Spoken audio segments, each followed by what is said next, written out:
Fancy spending a leisurely day just rolling through the gorgeous hills and vineyards and sampling a few wines?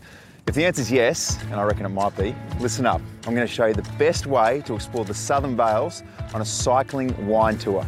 So let's go.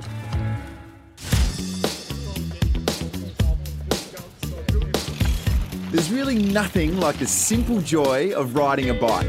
Today I'm joining Ian Feller from Escapegoat Adventures for a pedal around McLaren Vale. But before we hit the wineries, we'll blow out the old cobwebs with an energising blast through nature.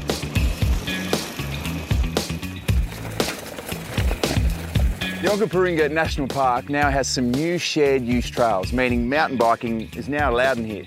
This place is absolutely beautiful. And Ian's the guru, he knows where all the great spots are, so I better catch up with him. The park has recently undergone a major upgrade. Not only have they opened up cycling trails, they've also improved many of the facilities, making this place an absolute pleasure to explore for nature enthusiasts and first-timers like me. I've got to say, the Paringa National Park is seriously underrated. A real hidden gem right on the doorstep of McLaren Vale and minutes from suburbia, which makes our next stop even more surprising. Oh, wow. Mate, seriously, how good. How cool is that? So, straight as the Encourager Gorge, 20 minutes from town, McLaren Vale just over the horizon. That's it, mate. We're just out of Adelaide and we've got things like this to see. People don't know about this. Nah, it's fantastic, isn't it? And while it's difficult to drag ourselves away from the view, the Vales are a calling. And it's time to roll down the hill and onto the serious business of wine tasting at our first stop, Kangaroo Road. Oh, yes. Today's itinerary takes in 2 wineries and a microbrewery.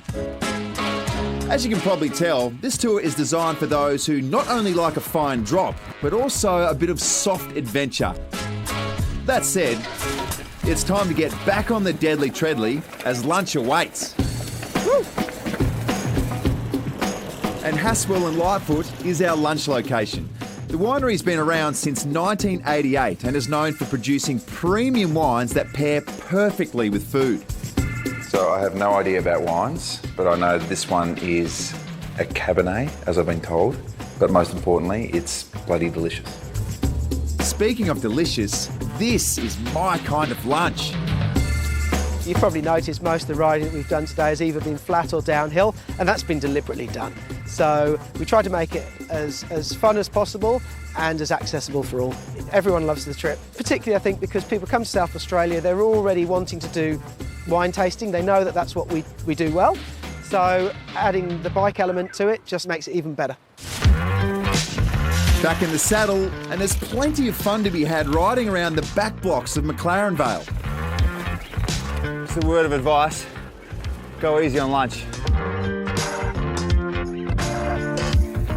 Our final stop for the day is Goodisons Brewery, and it's the perfect place to finish with one of their refreshing ales. Mate, so how many different brews have we got here? We've got 7 today, but over the course of the year we've got about 20. Oh, wow, yep. So we have the 7 core range, and every month we have a special beer. Do you have a favourite beer? The Pilsner or the Pale Ale, you know, these are designed to drink all day long. Well, it's been a cracking day, and I've seen bits of the Fleurieu Peninsula that I've never seen before in my life. And to be honest with you, I've hardly broken a sweat all day. But the best part of today is we get to finish with a nice, refreshing ale. So guys, cheers. Cheers. Nice work. Cheers. Beautiful. Escapegoat offers a variety of mountain bike tours, including day excursions to Mount Lofty and McLaren Vale to epic multi-day trips. Head to their website for all the details, including bike hire and skills training.